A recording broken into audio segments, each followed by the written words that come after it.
Good day, guys, and welcome to another episode of Riding in Tandem. RIT, Riding in Tandem, RIT. With me, RM. And me, Elaine! At sa episode na to, subukan naman natin ang Cherry Tiggo REV Luxury Edition. Ano, ready ka na? Parati naman eh. Tara na!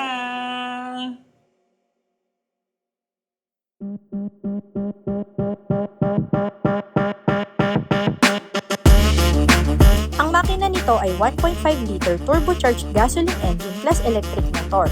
May maximum power ito na 204 PS at may maximum torque naman na 310 Nm. Ang battery nito ay lithium iron phosphate na may battery capacity na 18.66 kWh. Ang transmission nito ay dedicated hybrid transmission. Ang total combined range naman ay up to 1,400 kilometers.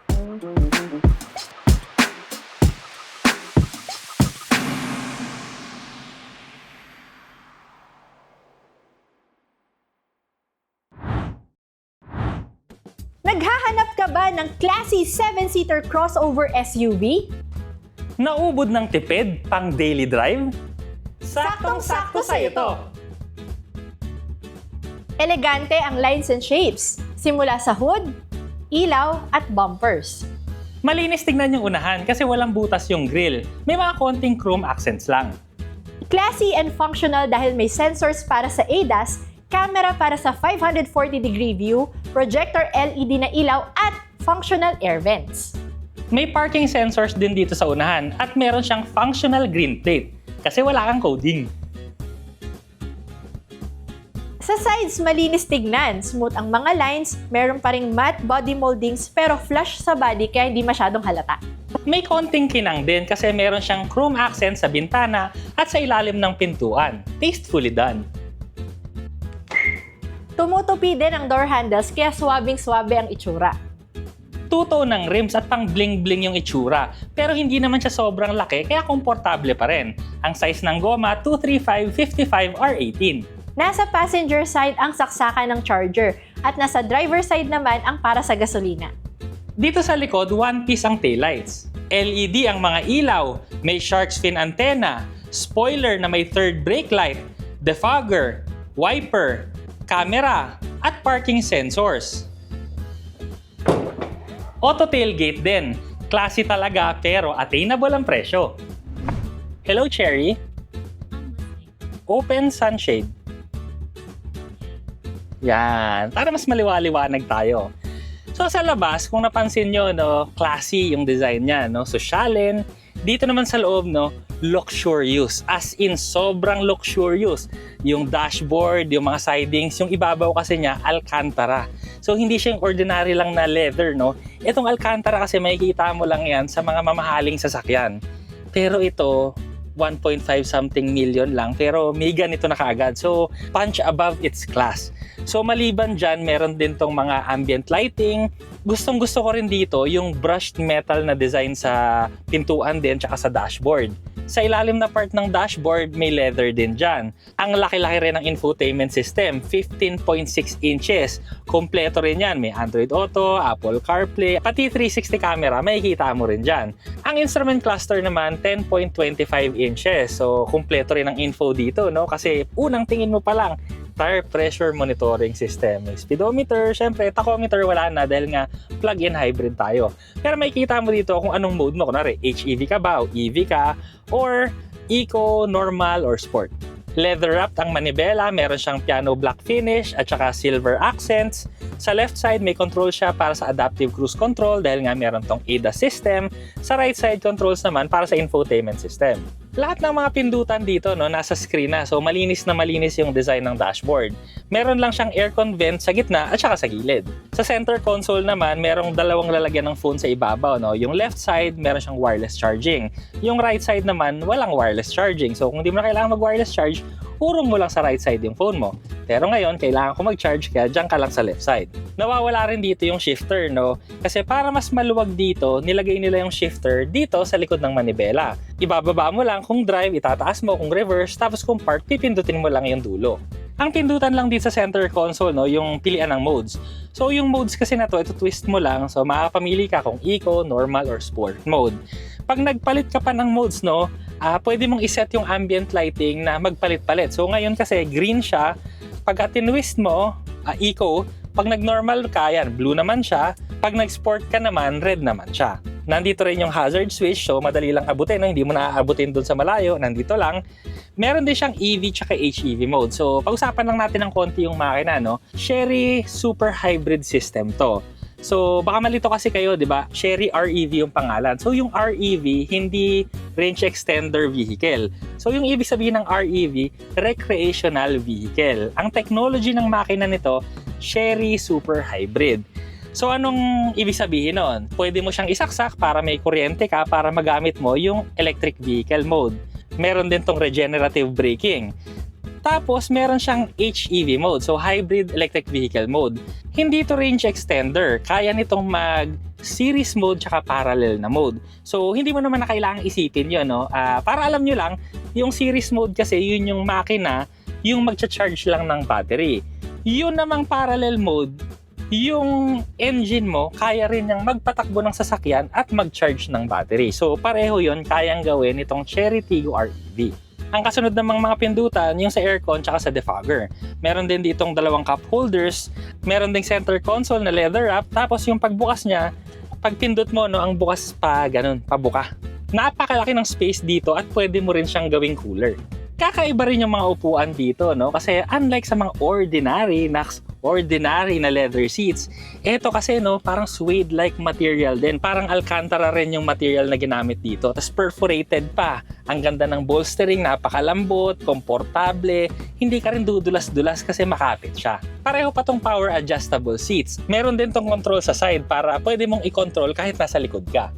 Sa ibabaw naman, meron tayong panoramic na sunroof at sa ilalim ng center console, merong maluwag na space na pwede mong lagyan ng gamit, ng maliit na bag at meron pang USB, dalawa ha, isang Type A at saka isang Type C. Maluwag na maluwag pa rin dito sa second row, no? Meron akong dalawang fist dito sa tuhod ko at mahigit isang dangkal naman yung headroom ko. Ito yung normal driving position ni RM at ang height ko ay 5'4" nga pala ha. Magkabila, merong ilaw, may hawakan at saka may sabitan sa B-pillars. Meron ding seat back pockets. Sa pintuan may speakers at saka may compartment. May ISOFIX tethers tayo, 3-point seatbelt, 3, at meron ding ditong cup holders sa gitna. Dito naman sa third row seats, no, in-adjust na namin yung second row seats dun sa space na komportable pa si RM. So nagkaroon ako ng 4 na daliri na space dito sa tuhod. Kanina kasi, nung hindi namin siya in-adjust, nakadikit na yung tuhod ko dun sa sandalan. Kasya naman ako pero hindi na komportable kasi yon. So dito, pwede umupo ang dalawa. Ngayon, ang headroom ko naman dito, isang fist na lang. Meron pa ring mga seat belts at saka meron ding cup holders magkabilang side. Meron ding ilaw dito sa taas. Siguro, ang uupo na lang dito is mga bata. Mas komportable siguro kung mga mas maliliit yung uupo dito. Pag naka 7-seat configuration, ang space nito sa likod, kasya naman yung mga backpack. Dito nga nakalagay yung charger ng sasakyan. So naka Type 2 na to, no problem ka na sa chargean kahit sa mga SM or sa Ayala Mall. So kung saan ka man magpapacharge. Kung kailangan mo naman ng more space, pwede mong itupi yung second row seats. At saka kung kailangan mo talaga ng maraming space, pwede mo rin namang itupi yung second row seats. Dito naman sa driver side, meron din siyang power supply. Exterior and interior, wala talaga akong masabi, no? Napakaganda. Pero, kamusta naman kayang imaneho? So, eto na nga tayo, no? Papunta tayo ng Tagaytay at dahil sinisipag tayo ngayon, pupunta na rin tayo sa Talisay at iaangat na rin natin para isaan. Tingnan natin ang performance niya, hindi lang sa flats, pati sa uphill at downhill. Mga katandem, no, napakatipid din nitong sasakyan na to. 84.28 km per liter gas equivalent ang konsumo nitong sasakyan na to. So, sobrang tipid nun. Tsaka, ito siya, best in class fuel efficiency based on 2025 DOE Fuel Eco Run results. O, best in class. So, hindi kami nagsabi nun, ha? DOE. So, siguro naman may tiwala kayo sa DOE. Pero, mga professional lang nagsabi nito. pero, syempre, depende yan sa driving style mo. Kasi kung kunwari, hataw ka ng hataw, syempre, hindi mo kukuha yun. Dapat, hayahay ka mag-drive. So, buti ng malinaw.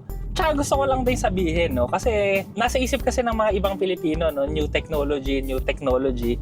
Actually, kasi itong Chery Super Hybrid System, yun, hybrid system ng Chery, nagsimula pa yan 2000. 2026 na ngayon. So, third generation na to ng hybrid system ng Chery.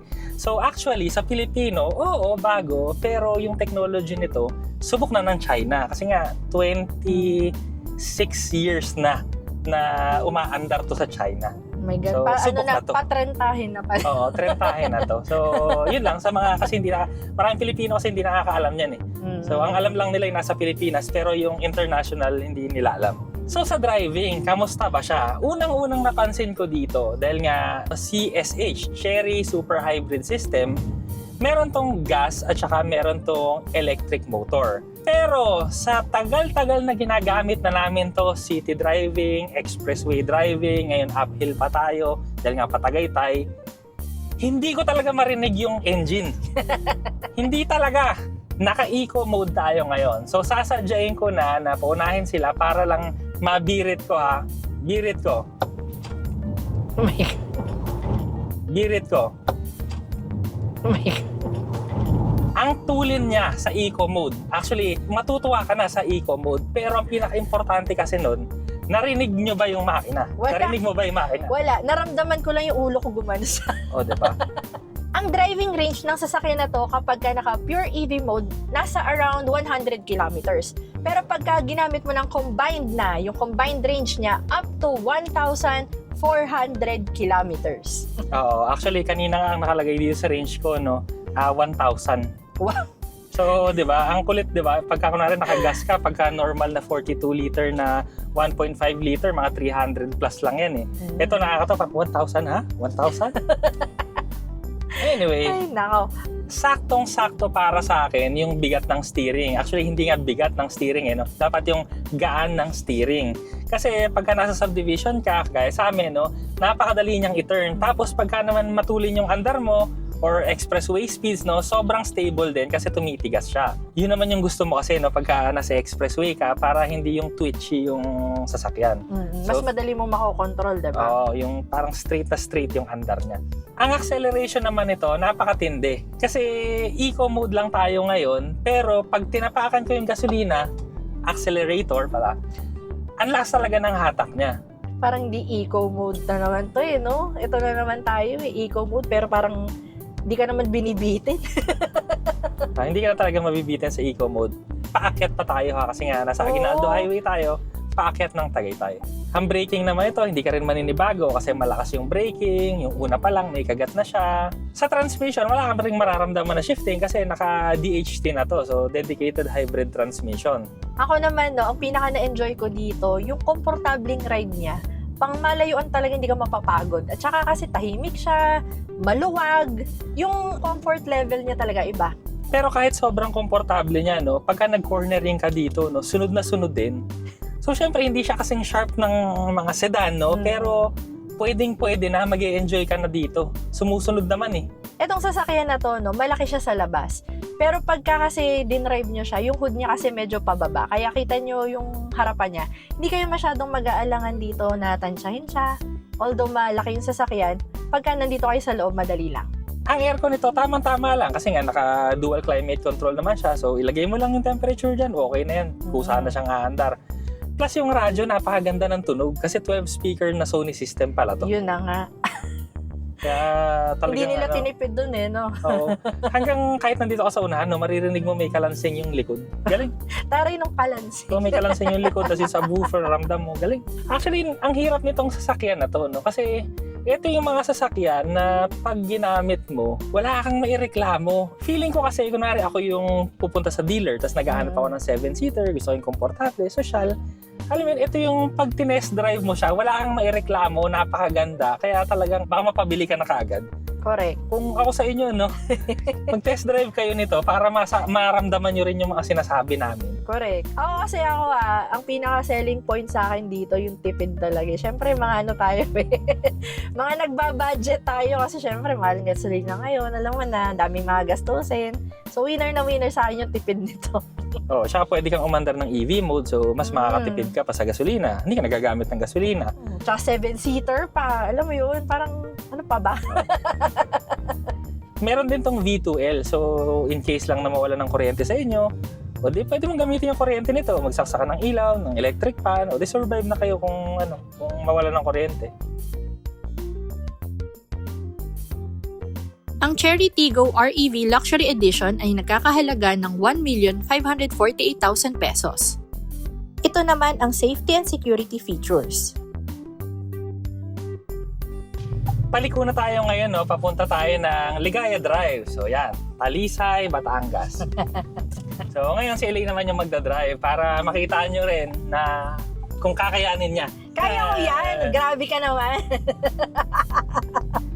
So habang pababa tayo, sinusubukan pa naman niya yung sasakyan. No? Meron pang mga ibang features kasi yung sasakyan na to. Kagaya ng Heads-up display. Oh, dito ko lang nakita kasi ako na nag-drive. meron din tong adaptive cruise control dahil nga meron siyang ADAS. Oo. May tire pressure monitoring system din. Siyempre, yung radyo, Android Auto, Apple CarPlay. May ionizer pala yung aircon. Kaya yung may mga kagaya namin na allergic rhinitis, gusto nyong ma-filter ang hangin sa loob ng sasakyan. Ayan. Yung kalsada kasi dito sa Ligaya Drive, hindi na kami doon sa may rotonda bumaba. Dito na kami mismo sa Ligaya Drive bumaba. Ano siya saktuhan lang yung yung linya sa sasakyan. Pero ito ako yung nagda-drive. 'Di ba sabi ko sa inyo kanina malaki yung sasakyan. Pero itong shoot na shoot ko to. Hindi na magbubuhat ng bangko pero kaya mo i-shoot. Kayang-kaya mo siyang matansya na ay pasok tayo. At saka maganda rin yung regenerative braking nito kasi kanina 10 kilometers lang, sasaglit lang nasa na tayo, 12 kilometers na yung baterya. Kabababa lang natin. Kabababa lang. Ayun, 13 na. O, di ba? So bilis. maganda yung nito, yung regenerative braking nito. Malakas. Pero swabe ha. Malakas yung epekto pero swabe sa pakiramdam. Correct. Tsaka ito, tamo, kahit mga siko-siko yung mga likuan dito, nako talaga. Ayan sunod ka lang. So may bad roll siya konti, pero sumusunod naman talaga yung sasakyan eh. Ayan hindi ako namembreno. Ito lang. Parang pinagugulong ko lang. Pero habang pinagugulong niya, negative ng negative yung So ibig sabihin nun, habang pinapagulong niya, nagre-regenerative braking tayo. Ayun, negative 30, negative 31, negative 20, negative 17. So yan, pababa tayo ng pababa, charge tayo ng charge. So very good yun.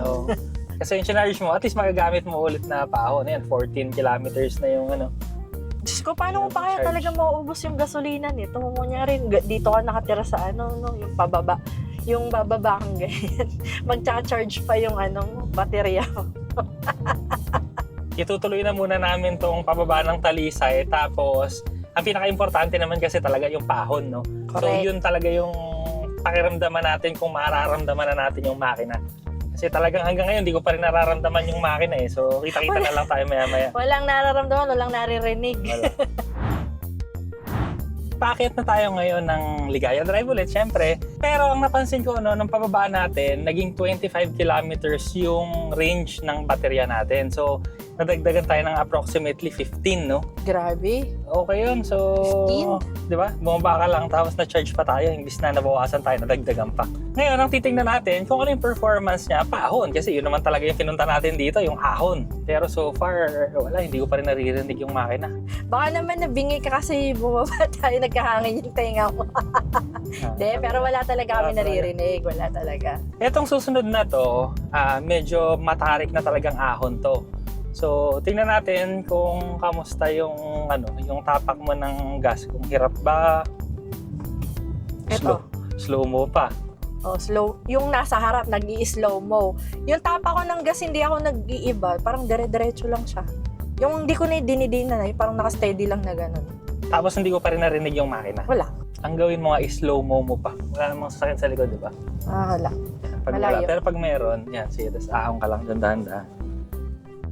Walang sasakyan, ha? Meron. Sige, isa na naman. So yun, yung nag-slow down tayo, tapos umahon. Nahirapan ba? Hindi. Walang pag-aalinlangan. Walang naramdaman na parang hirap. Iba talaga yung mga bagong technology ngayon ng hybrid system ng China. Kagaya nitong Cherry, ng Cherry Super Hybrid System. Kasi sobrang refined na niya kasi ang tagal na nilang ginagawa to. Kasi ngayon, di ba, alam niyo naman, yung mga ibang car brands, di ba, ngayon pa lang nagka-catch up sila para ngayon pa lang sila nag-hybrid. O yan, mas binabagalan ko. Ito wala talaga. Hindi, wag baka mamaya kapusin nyo nasa likod. Wala pa rin yung makina talaga. Hindi ko marinig yung makina. Eto pa ha, yung parang after isang matinding ahon, kala mo matatapos. Tapos may isa pang kasunod na matindi pa ulit na ahon. Kaya parang ahon, then ahon again. O yan.